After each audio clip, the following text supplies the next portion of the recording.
Mirëmëngjesi të gjithëve. Si jeni në këtë mëngjes? Do të bëjmë prezantimet e nevojshme në orën kur bëjmë prezantimet, se kemi shumë të rinj midis nesh. Ju urojmë gjithëve mirëseardhjen. Të jeni të bekuar, jeni të mirëpritur në mesin tonë. Falenderojmë shumë Zotin që ju njohim, që ju shohim. Falenderojmë Perëndin sepse lejon kështu të bashkohemi, në emër të Krishtit bashkohemi me këngë në zemër, me adhurim në shpirt. E dini pse e bëjmë këtë gjë? Sepse adhurojmë Zotin e gjallë. Është Perëndia ynë, është i gjallë, është i vërtet, është aty lart në qiell dhe ndërmjetëson për të gjithë ne. Është ajo që në shqipen tonë të thjesht do thoshim i flet fjalë të mira për ne atit Perëndi. Atëherë kur ne nuk shkojmë mirë në jetë, atëherë kur kemi nevojë për mbështetje, për inkurajim, për mbrojtje, këto i bën Zoti ynë i gjallë aty lart në qiell përpara Perëndisë, për hatrin ton. Gëzohem që Perëndia na jep këtë mundësi dhe në qoftë se dëshironi, vendoseni ashtu si e kam dhe unë në zemër, si një nga bekimet që Perëndia na ka dhuruar në këtë shtet ku jetojmë, të mund të mblidhemi kështu në emër të Krishtit, të predikojmë dhe të shpallim emrin e Krishtit në gjuhën tonë, të këndojmë dhe të adhurojmë në gjuhën tonë. Nuk është diçka që gjithkund është e dhënë, kështu bëhet, nuk bëhet ndryshe, jo, po ka shumë vështirësi të ndryshme në shtete të tjera, në kombe të tjera, diku tjetër është ndaluar të bëhet një takim si ky i sotmi. Në këtë liri që Perëndia na ka dhuruar të gjithëve dhe në këtë gëzim që mbushin zemrat tona, nuk na përndjek njeri, nuk qëndron dikush të kërcënojë jetën tona, ne duhet ta shfrytëzojmë këtë liri, edhe për veten tonë, për ngritjen tonë frymore, për zgjimin tonë shpirtëror, por edhe për ata që vuajnë. Edhe për ata që përndiqen. Do të lutemi për ta. Do t'i mbështesim. Gjithmonë kështu ka funksionuar Perëndia në fjalën e tij. Ata që janë mirë, të bëjnë diçka për ata që nuk janë mirë. Kjo ka qenë gjithmonë mbështetje ekonomike, mbështetje shpirtërore, të gjitha këto si një përshëndetje më tepër. Sot, me hirin e Zotit do të vi përpara jush, më falni, me një pyetje. Si thoni? Të ham dhe të pim se nesër do të vdesim? Do ta marrim këtë si moto të jetës tonë? Pse jo? Nuk, mos më thoni që po e dëgjoni për herë të parë. Është një moto që është shtrier në tërë jetën tonë, kudo, përreth nesh, dhe sigurisht ti solle në mendjen tënde dikë që ta tha kur ti fole për Krishtin, kur ti fole për përjetësinë, kur ti fole për jetën pas vdekjes, dikush qeshi me ty dhe tha sa të jem gjallë dhe sa të jem mirë, të ham dhe të pim, se nesër nuk i dihet. Do bijem dakord sot me këtë moto? Me sinqeritet do doja të të ndihmoja sot të ti përgjigjesh kësaj pyetje. Nuk do të guxoj të presionoj mendjen tënde, nuk do të guxoj as të përpiqem të bind se kjo shprehje nuk vlen. Por do më lejosh vetë të shpalos ato që fjala e Perëndisë thot, dhe duke thënë fjala e Perëndisë thot, është ai Perëndi i cili është mbi gjithçka. Krijoi jetën, krijoi të dëshiruarit, të lakmuarit, të marrë diçka të kem. E vendosi në zemrën e njeriu dëshirën të ketë. Ky është Perëndia. Dhe po, gabimisht e thash, kjo dëshirë u bë lakmi, kjo dëshirë u bë mbi gjithçka dhe për të gjithë, dhe në qendër të jetës tonë erdhëm ne, secili, unë, vetëm unë. Dhe diku aty dëgjohet edhe kjo shprehja, të ham dhe të pim se nesër do të vdesim. Në këtë kohë që jetojmë, ditët tona, jemi në 2026-ën. 2 të diela më përpara, erdha përpara jush dhe ju thash, Zoti do të hap një rrugë. I drejtuam sytë tanë dhe mendjet tona tek ndërhyrja e Perëndisë në jetën tonë. Do doja sot të shikonin pak, a ka të nesërme për ne? Sepse ajo pyetja ime, a je dakord me hani dhe pini se nesër do të vdesim? Do të thotë se nesër nuk kam më. Sot gjithçka është e sotmja. Edhe kështu është kjo jeta që po bëjmë ne. Të gjitha gjërat sot vijnë në dyshim. E ku di unë që ti më thua të vërtetën? Edhe ku di unë se kjo që thua ti është vetëm kjo, edhe kush ka ardhur nga të vdekurit dhe më ka thënë se ka jetë pas vdekjes, e sa bisedat të tilla ju i sillni tashmë në përveshët tuaj dhe në kujtesën tuaj. Shiko, njerëzit e përditshëm disi kështu ndërtojnë jetën e tyre. Përreth kësaj shprehje filloj dhe ndërtojnë sepse përpiqen gjithë jetën e tyre të marrin, të hanë, të ushqehen, të përfitojnë, sepse nuk e dim nëse nesër do jemi në këtë punë, nëse nesër do kemi kaq para në dorë. Shijoj jetën, kalo, jeto, dhe disi kështu ndërtohet jeta, apo jo? Ndoshta jo. Politikanët, sa po marrin pushtetin, përpiqen të tëra gjërat i bëjnë brenda tyre 4 vjetëve, jo për ty dhe për mua zakonisht, por për xhepat. Pse e bëjnë këtë? Sepse nuk e dinë se do të zgjidhen më. Nëse pas 4 vjetësh do të jenë më përsëri në pushtet, kështu që përpiqen gjithçka që të mund të përfitojnë, të marrin apo dhe të bëjnë një figurë të mirë, ta bëjnë brenda tyre 4 vjetëve që janë të zgjedhur. Biznesmenët shpesh herë i takojmë të kërkojnë fitime shumë të larta për një periudhë shumë të shkurtër. Dhe zakonisht ne njerëzit e thjesht buzëqeshim apo bëjmë shaka me njëri tjetrin, thotë ky tani gjithçka që i mungon gjatë vitit duhet ta nxjerrë tani në këtë 2 mujoshin e beharit që punon. Prandaj çmimet janë të larta. Shikojmë një përpjekje shumë të madhe tani të fitojmë. Edhe sot, edhe rinia, nëse e shikoni, nuk kanë durim të rinë të punojnë, të fillojnë me pak lek, të kalojnë kohën në punë, të rriten, të bëhen me përvojë dhe të rritet dhe rroga. Jo, duam tani lekët. Sot i duam lekët. Duam shumë tani.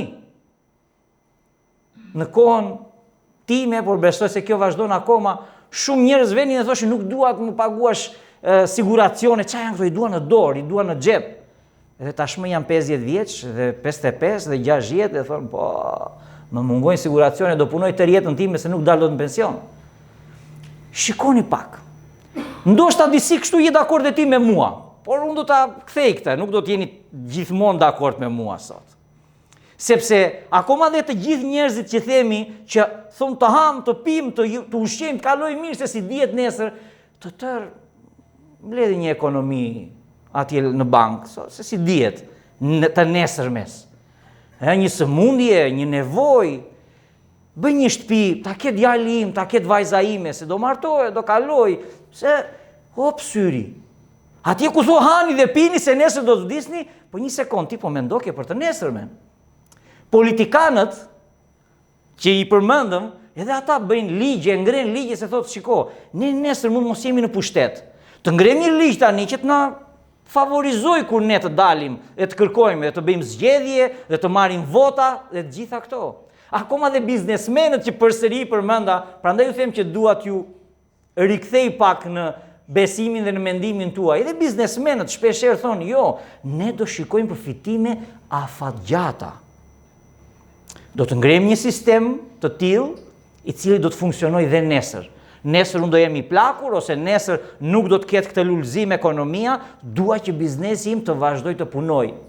Të më sjelli, në mos do rjedhi, do pikoj, thonë. Edhe shiko, në një botë e cila shumë shpejt përqafon, hani dhe pini se nesër do të vdesim, si përfundim askush nuk punon të hajë dhe të pi sot se nesër do të vdes. Të gjithë shikojmë se mendojnë. Po të krishterët. Po të krishterët, çfarë bëjmë me këtë sistem? E kuptoni, ju ngacmon do pak fryma e Perëndis tani në zemër se mos kemi rënë ne në kurthe të tilla? Se mos jemi bërë ne shumë të sotmes, se nesër nuk i dihet? Të krishterët, dhe pse e theksoj, janë ata që kanë shpresën e përjetësisë se jeta nuk do të mbarojë këtu. Do t'ju justifikoj disi. Mos valleni ngatruar Jemi ngatruar, jam ngatruar. Me atë shprehje që thot fjala e Perëndis, mos mendo çfarë do hash do pish nesër, se Perëndia do të kujdeset për të nesërmen. Shiko, ta hash dhe të shijosh të bekim që Perëndia të ka dhënë sot. Se mos vlla im dhe motra ime i ke bërë bashkë këto të dyja gjërat? Perëndia thot vërtet, mos u merakos për të nesërmen, sepse nuk mund të bësh dot gjë për të nesërmen. Asgjë nuk mund të ndryshosh dot. Asgjë nuk mund të sjellësh dot të ndryshosh. Akoma dhe thot dhe qimin e flokut, nëse do ta rrisësh, ata shkurtosh, nuk e bën dot ti. Dhe sigurisht që Perëndia thot se ai kujdeset për zojtë e qiellit. Dhe do të kujdeset dhe për ty. Por vëlla im dhe motra ime, mos të ka hequr kjo dritën të shikosh të nesërmen? Të shikosh përjetësinë?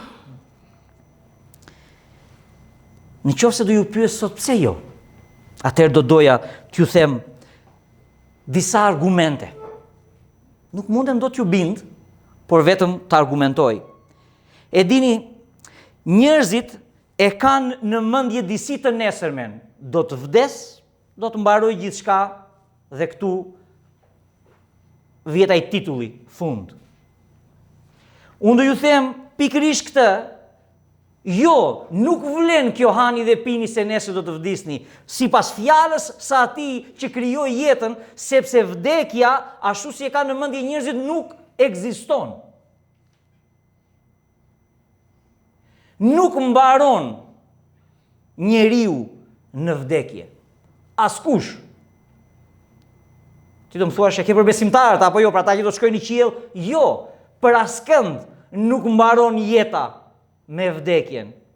Prandaj nuk mund të vlej dot hani dhe pini se nesër do të vdisni. Jemi duke bërë një studim të mërkurën, ju ftoj të gjithëve, edhe të tjerë që po na dëgjojnë në internet e kanë mundësinë, edhe të mërkurën ta shikojnë, jemi duke studiuar kohët e fundit. Kohët e fundit të kësaj bote, kohët e fundit të jetëve tona, ardhjen e Krishtit sërish. Dhe diku këtu do të bashkohen sot edhe kjo fjalë që të ndaj me ju, edhe ajo që bëjmë të mërkurën së bashku. Mendo o njeri, o miku ynë që je këtu, o vëlla dhe motër, se mos na është errësuar kjo pikë në jetën tonë, se pas vdekjes njerëzit do të ngrihen sërish. Do të ngrihen dhe do të përballohen me Perëndinë e gjallë. Ky është realiteti që na pret, se në mendjen e tyre njerëzit kanë gjithçka që kanë bërë, gjithçka që kanë rrjepur, çdo që kanë prekur, çdo që kanë fyer, çdo që kanë gërmuar dhe shkatëruar, do të vdes diçka, gjithçka do të harrohet. Kush do më kërkoj më llogari? Vlen dhe këto ligjet e sotme thonë, shiko, nëse i ke borxh bledit dhe ai vdes, ai ti nuk mund të gjesh dot më asnjë borxh, sepse ai që kishte borxh ti vdiq. Po kjo nuk vlen.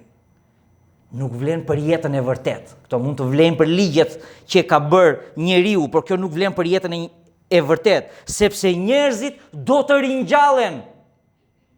Edhe di, edhe në qoftë se ti e pranon këtë, edhe në qoftë se nuk e pranon, njerëzit do të ringjallen. Sepse vinë shumë njerëz thotë, si keni këto prralla? I mbani njerëzit me shpresë se do të vijë një jetë më e mirë. Jo, nuk e bëjmë për të mbajtur njerëzit me shpresë. Unë në këtë moment që e ndaj këtë me ju, i bindem fjalës së Perëndis, që thot, edhe i varfëri, edhe i pasuri, edhe i liri, edhe sklavi, të gjithë do të dalin përpara gjyqit të Perëndis. Tek letra këtu drejtuar hebrejve, tek kapitulli 9 dhe vargu 27, na thot një gjë shumë të thjeshtë. Dhe ashtu siç është caktuar për njerëzit të vdesin një herë dhe mbas kësaj vjen gjyqi. Kaq thjesht. Të gjithë mendojnë se gjithçka që mund të bëjnë, mund ta bëjnë para se të vdesin. Gjithçka që mund të përfitojnë, të shijojnë, të pranojnë, akoma dhe të shfrytëzojnë. Po erdhi vdekja, gjithçka ka mbaruar. Dëgjoni. Do t'ju them me dy fjalë këtë që fjala e Perëndis thot. Ke të drejtën të mos ta pranosh. Ke të drejtën të tregosh ti se kush do të jetë ardhmja e njerëzimit. Secili ka këtë të drejtë. Ai thot, mos më pëlqen kjo e vërtet që thua ti, kam të vërtetën time. Si ju thash në fillim, të gjitha gjërat dyshohen sot. Unë po ju them se Krishti do të vi, do të marrë të tillë. Kështu do të vej historia. Një ditë si kjo e sotmja, apo një ditë kur do të jemi në punët tona, pas një paralajmërim, thot fjala e Perëndis, si vjedhë si natën, do të vi me një zë që do të ushtoj dhe të gjithë besimtarët nga sipërfaqja e tokës do të largohen. Në qoftë se je nga ata që i ke besuar Krishtit, në qoftë se je nga ata që gjaku i Krishtit pastroi edhe mëkatet e tua, dhe kjo është e thjeshtë për të bërë, sepse të thjeshtë e bëri Zoti ynë për të bërë, të shkosh të lutesh, të shkosh në dhomën tënde. Tani, duke folur unë, ti mund të ulësh sytë e tu dhe të thuash Zot, unë dua që ky gjak edhe mua të më pastroj, që këto mëkatet e mia edhe nga mua të largohen, edhe unë dua Zot të jem tek ata njerëz, tek ai grup, që kur ti të vish të marrësh të tut, unë të mos ngelem mbrapa. Bëje tani. Por kjo është e vërteta, se Krishti do të vijë të marrë të tijët, do t'i rrëmbej nga toka dhe të tijët do të ngrihen në qiell dhe do të takohen me të në mes të qiellit, ashtu sikurse dasmorët do të takojnë dhëndrin, nusja do të takohet me dhëndrin, atje në qiell, në mes të qiellit, e do ta marrin nusën e tij, kishën e tij, besimtarët që i pajtoi dhe i pastroi mëkatet me gjakun e tij, do t'i marrë, do t'i sjellë përpara Atit Perëndi. Në fillim do të ngrihen të vdekurit, ata që kanë vdekur, ata që kanë fjetur në Zotin, dhe pastaj të gjithë ata që janë gjallë do të shndrohen. Kështu thot fjala e Perëndis. Edhe unë do doja t'ju lexoja pikërisht këtë pjesë të marrë nga fjala e Zotit sot, edhe do doja të shikonim së bashku. Shikoni, kapitulli 15 i letrës drejtuar Korintasve, letra e parë e Korintasve. Shikoni pak këtu, ju lutem, të gjithë. Më ndiqni pak, e di, ndoshta mëngjesi është çik i lodhshëm, kemi kaluar një natë të vështirë të gjithë, por shikoni, vini pak veshin, të gjithë, miqtë që kemi këtu dhe besimtarët që jemi të gjithë këtu, sepse fjala e Perëndis këtu drejtohet besimtarëve. U drejtohet atyre që kanë shpresë të përjetshme, atyre që e dinë që Krishti vdiq për mëkatet e tyre. Shikoni çfarë ju thot. Kapitulli 15 dhe vargu 12. Tani, nëse Krishti predikohet se është ngjallur prej të vdekurve, si pra disa ndër ju thonë se nuk ka ringjallje të vdekurve? E pranojnë. Këta vëllezërit tanë këtu e pranojnë se Krishti u ngjall prej të vdekurish. Do thoshte dikush, po ka dhe fakte historike. Kanë shkruar historian, po, por dikush besimtar, dikush me zemër shumë të mirë, pranuese, besimi, e di që Krishti u ngrit prej së vdekurish, por mos vallë nuk beson se ka të nesërme për ne, se edhe njerëzit do të ringjallen. Nëse nuk ka ringjallje të vdekurve, as Krishti nuk është ngjallur, thot Pali. Por nëse Krishti nuk është ngjallur, atëherë i kot është predikimi ynë, i kot është dhe besimi juaj. Dhe edhe në dalim dëshmimtar të rrem të Perëndis, sepse dëshmuam kundër Perëndis se e ngjalli Krishtin, të cilin nuk e ngjalli, nëse vërtet, atëherë të vdekurit nuk do të ngjallen. Bën një argumentim, se nëse të vdekurit nuk ngjallen, as Krishti nuk është ngjallur. Por nëse Krishti nuk është ngjallur, i kot është besimi juaj. Ju jeni ende në mëkatet tuaja. Atëherë dhe ata që fjetën në Krishtin humbën. Nëse nuk kemi shpresuar në Krishtin vetëm në këtë jetë, nëse kemi shpresuar në Krishtin vetëm në këtë jetë, jemi më të mjerët e të gjithë njerëzve. Na drejtohet neve, kësaj kishe, ungjillore shqiptare, sot, ashtu si u drejtohet Korintasve. Shikoni se mos dikush na ka hequr, na ka errësuar dritën e kësaj të vërtete, se Krishti do të vijë, do të marrë të tillët, se Krishti sot është i gjallë. Vdekja nuk e mbajti dot. Dhe ne shpallim dhe ne therrasim se Krishti u ringjall prej së vdekurish për drejtësimin ton. Dhe se kur ne e pranojmë këtë dhe e shikojmë se Krishti u ringjall prej së vdekurish, kjo do të thotë se Ati Perëndi e pranoi flijimin e tij për mua dhe për ty. Më së fundi i lirë nga mëkati.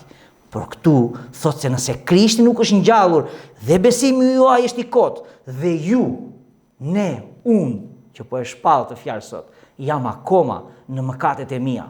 Askush nuk mundi t'i heq dot prej meje. Atëherë dhe ata që fjetën në Krishtin humbën. Nëse kemi shpresuar në Krishtin vetëm në këtë jetë, jemi më të mirët e të gjithë njerëzve. Por tani, Krishti është ngjallur prej së vdekurve, është fryti i parë i atyre që kanë fjetur, se nga që nëpërmjet një njeriu erdhi vdekja dhe nëpërmjet një njeriu vjen ringjallja e të vdekurve. Dhe dëgjoni, po zbres pak më poshtë tek 30-34, sepse është duke u marrë me diçka paralelisht aty, dhe lexoj sërish. Sepse edhe ne jemi në rrezik çdo çast, çdo ditë unë vdes. Mburja që kam për ju vëllezër, në Krishtin Jezus Zotin ton, nëse sipas këndvështrimit njerëzor u ndesha me bisha në Efes, çfarë do bie kam? Nëse të vdekurit nuk ngjallen, të ham dhe të pim se nesër do të vdesim. Ja ku jemi. Kështu? Nëse të vdekurit nuk ngjallen, çfarë na mban neve të mos i bashkohemi kësaj motoje që e dëgjojmë përreth dhe në veshët tanë?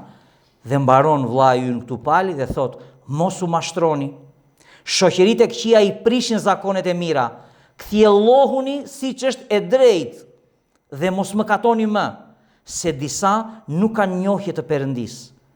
Për turpin tuaj e them këtë. Ky është plani i Perëndis, që Perëndia të marrë të tijet për shkak se Krishti u ngrit prej së vdekurish, ai ka pikërisht të plan të lartë, i pari Krishti dhe pastaj të gjithë ne.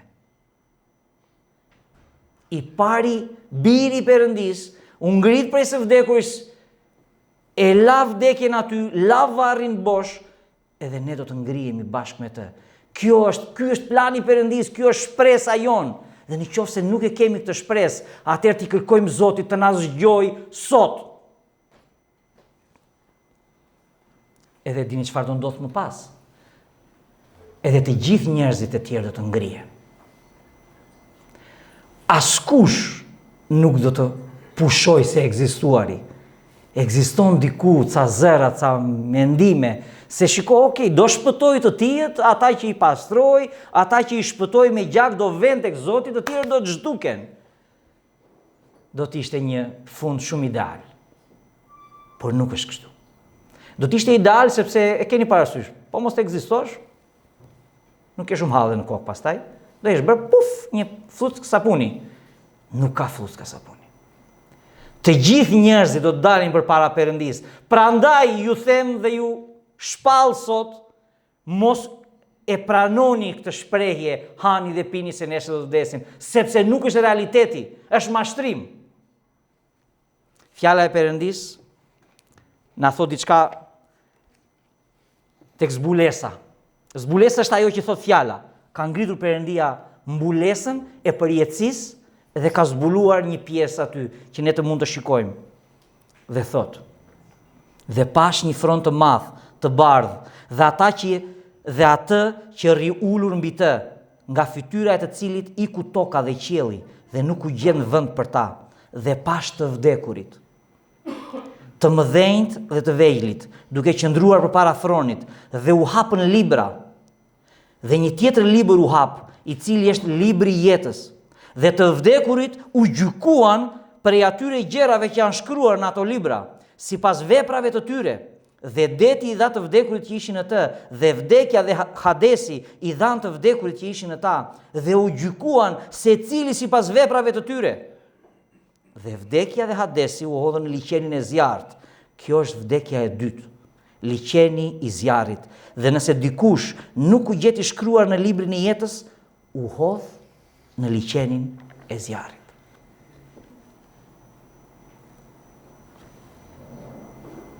Ti nuk e beson këtë.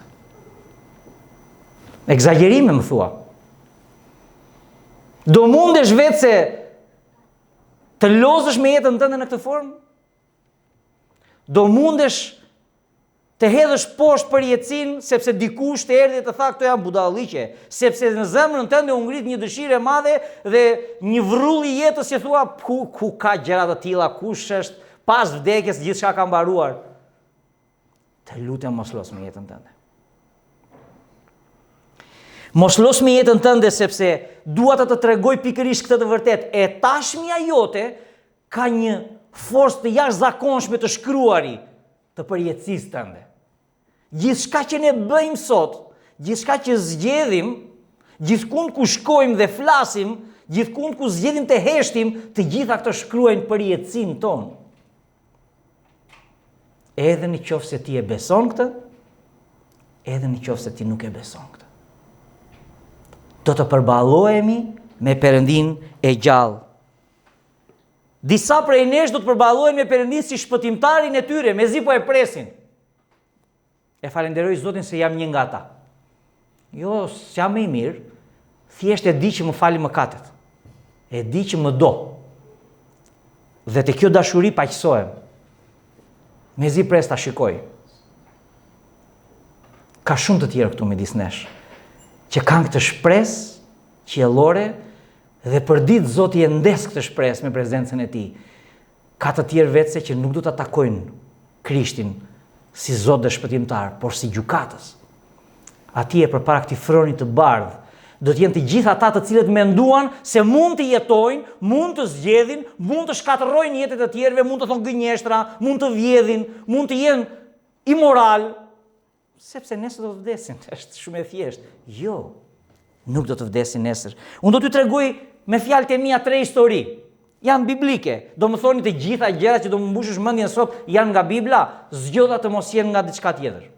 Nuk do të merrem as me shkencën, as me çfarë thon librat historik dhe çfarë thon njerëz të tjerë që dëshmojnë, shkencëtarë që dëshmojnë, nuk do të merrem me ta sot. Sot dua t'ju prek dhe t'ju përcjell nga fjala e Perëndisë. Atë që dua t'ju them, të tretë historitë kanë një ekuilibër të tashmes me të ardhmes. Të tashmes, të sotmet me përjetësinë. Dhe në qoftë se herën e kaluar ju thash se Zoti do të sigurojë të nesërmen tonë, sot po ju them se ti dhe unë kemi fuqi të caktojmë si do të jetë e nesërmja jonë. E para histori është tek Luka 16:1-25. Është shembulli i pasanikut.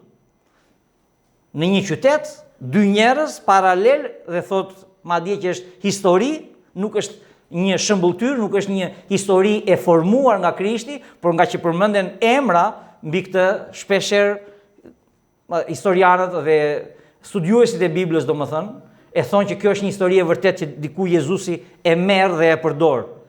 Bani mend kush është Krishti apo jo? Është ai që nuk ka kufi. Është Zoti. Dhe thotë se ky i pasuri jetonte bashkë me Lazarin dhe jetonte me gjithçka që kishte të mirë, të mrekullueshme, hante, pinte. Lazari i varfër shkonte të merrte ndonjë thërrime nëse binte, qanti lëpinin plagët. Kjo ishte skena. Një njeri i pasur dhe një njeri i varfër. Ka diçka këtu që ka në kundërshtim ose diçka që nuk e kemi parë ndonjëherë në jetën tonë, shumë gjëra ka në jetën tonë të tilla. Vende të varfra, të pasura, njerëz shumë të pasur me njerëz shumë të varfër. Por ajo që është shumë e rëndësishme për këtë është se ky pasaniku doli përpara Perëndisë. Konkretisht në prezencën e Perëndisë e përmend me Abrahamin, i cili ishte Zoti, ishte ati besimit. Dhe i thot, atë Abraham thot, digjem dhe përvëllohem në këtë situatë ku kam ardhur pas vdekjes time. Lazari nga ana tjetër kur vdiq shkoi tek ana e mirë, tek prezenca e Zotit, të përqafimit thot i Abrahamit. Prezenca e Perëndisë, thot, bë diçka, atë Abraham dhe për mua, dërgoje çik Lazarin, çik ujit, më lagi çik gjuhën. Dhe këtu është ajo që dua t'ju them. I thot, i mbiri thot, gjithçka të mirë që kishe dhe doje, ti e shijove në jetën ku ishe. Tani është radha e Lazarit të shijoj gjithçka të mirë, atë që nuk e kishte dot në jetën e tij. Do më thoni, cili është mësimi i kësaj historie? Të pasurit do vënë në parajs dhe të varfërit do shkojnë në ferr? Jo. Sepse këtë nuk e thot Bibla. Nuk është ky mësimi i fjalës Perëndisë. Por ligji i Mojsiut u përmend në këtë histori. atë të mbani, atë të ndiqni. Fjalën time të pranoj dikush, të mbaj dhe të ndjek, në këtë mënyrë do t'i shmanget situatës, ndryshe nuk do të mundet do të ndrohet historia. Në qoftë se ka dikush i cili interesohet për të sotmen në këtë lloj forme, nuk I intereson fjala e Zotit, nuk I intereson thirrja e Perëndisë për shpëtim, për pendim, atje lart apo atje poshtë, do të shkoj për shkak të zgjedhjeve që bëri në këtë jetë. Prandaj ju thash që ato që shkruajmë sot kanë të bëjnë me përjetësinë. Historia e dytë është përsëri për një pasanik. Na interesojnë historitë e pasanikëve sepse shpeshherë duam të ngjajmë atyre. Punojmë shumë të ngjajmë atyre. Harxojmë jetën tonë, të diela tona, aktivitetet tona, pse? Të dali çik më tepër dita e punës, apo jo? Një pasanik, thot, kishte shumë sukses në jetën e tij dhe në mënyrën e administrimit të pasurisë së tij. U mbushën ambarat plot, po derdheshin ato lëmenjt me grur dhe me misër, kishin ngelur jashtë, thoshte do vi dimri do më prishi. Dhe mendoi çfarë do bënte për të nesërmen e tij. Çfarë tha? Do bëj më të mëdhenj hambar. Do t'i mbush plot dhe do t'i them shpirtit tim ha dhe pi se ke tani për tërë jetën tënde, nuk ke nevojë më për njeri. Prap një histori shumë normale. Ka ndonjë gjë të keqe këtu? Dikujt I bëri shumë toka prodhim, çfarë do bënte dalin të jashtë të prishej? Bëri hambar më të mëdhenj I shkreti. Por historia thot, I thot, I pamend, u dëgjua një zë. Sot do të kërkojnë shpirtin tënd. Të gjitha këto që bëre, për ka I bërë? Sepse e nesërmja nuk të takon ty o njeri. Ti mund të ngrihesh, mund të mbrosh, mund të organizosh paratë e tua. Shpeshherë kam menduar për veten time këtë, sepse jam I sinqert përpara jush. Dhe them, okay, do mbaj disa lek më njan për një ditë të keqe. Por nëse Zoti nuk ka mëshirë, asnjë lek që vë më njan unë nuk do ja dali dot asaj ditës së keqe. E keni menduar ndonjëherë këtë? Sa? 5.000, 10.000, 20.000, 30.000, 100.000, sa mund të ketë dikush më njanë? Nga ne të paktën, ka dhe miliona diku më jashtë, po, nga ne. E keni menduar ndonjëherë se shumë e atyre parave që ke mbledhur nuk mund të mbulojnë dot ditën e keqe në qoftë se Zoti nuk krijon dhe nuk ka mëshirë për ty? Nuk mban dorën e tij mbi ty të ndaloj ato situata e këqija? Unë njoh njerëz të pasur që paratë e tyre nuk mund dot t'i bëjnë mirë. Përsëri një histori që dikush e shkruajti sot, por nuk I vleti për nesër. Dhe historia e fundit është për një administrator të padrejtë. Mashtrues. Nga ato që themi në greqisht lamojo. I kishte bërë gjërat, e kishte vjedhur të Zotin, e kishte bërë lëmsh dhe ai I tha, I dha të 3 mujoshin që japin këtu në Greqi, 3 muaj dhe pushohesh nga puna pa të drejtë problemi, po e bëjmë çik me kohën tonë. Çfarë bëri ky shërbëtor I cili u vërtetua I zgjuar, mendoi për të nesërmen. I mori të gjithë borxhlinë që kishin tek I Zotit I borxh dhe I tha, sa vaj detyrohesh Zotit tim ti? I tha, 15 voza, shkroi 10.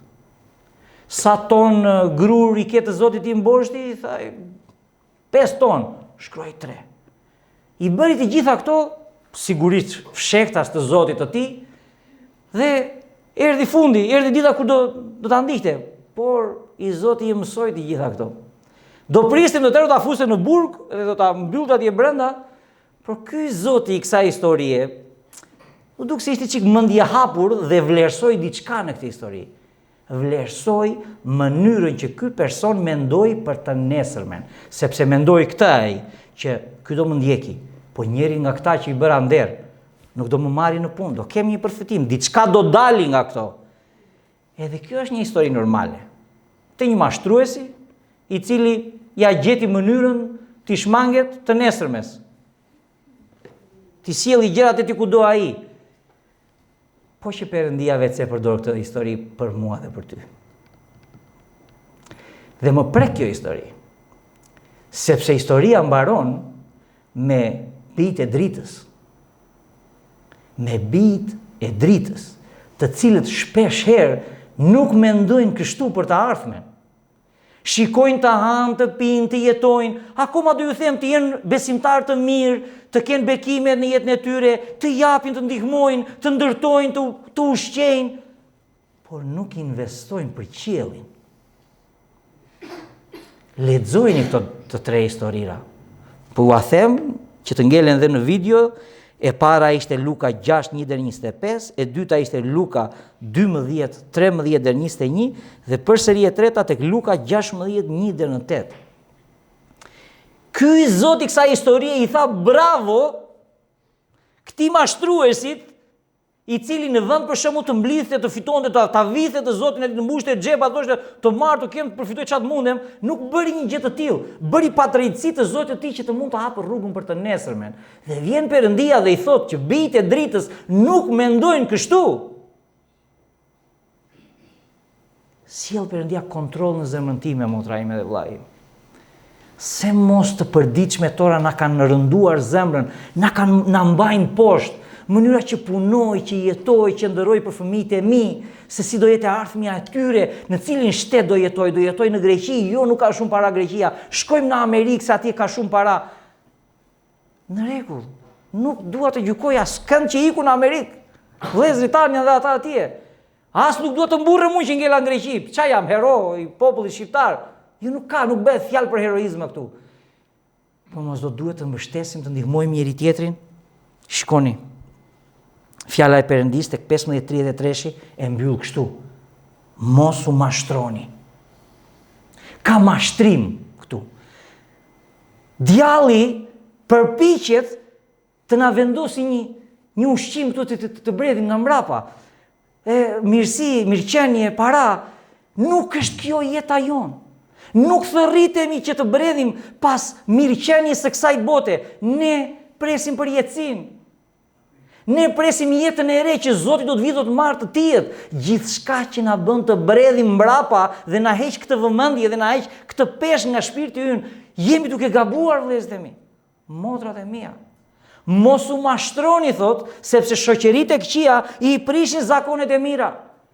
Kujdes me kë bëni shoqëri me pak fjalë. Kujdes çfarë pranoni si normale në jetën tuaj. Ju ishtë dakord me mua që ky njeriu, ç'a do bënte? Në këtë formë do ta zgjidhte problemin e tij. Ai ishte i pasur, ç'a do bënte? Është keq ti jesh i pasur? Ja, nuk është keq ti jesh i pasur. Është keq vetëse që pasuria të bëhet Zoti i shpirtit tënd. Është keq që dëshira e dikujt të bëhet i pasur, të ketë mirëqenie, të ketë arritje në jetën e tij, të shkojë mbi përjetësinë, mbi Zotin. Prandaj, ju lutem, shikoni çfarë pranojmë si normale midis nesh. Këtu është fryma e Perëndis. Këtu ka njerëz që kanë ndryshuar jetën, i kanë thënë Zotit të dua, i kanë thënë mëkatit të urrej.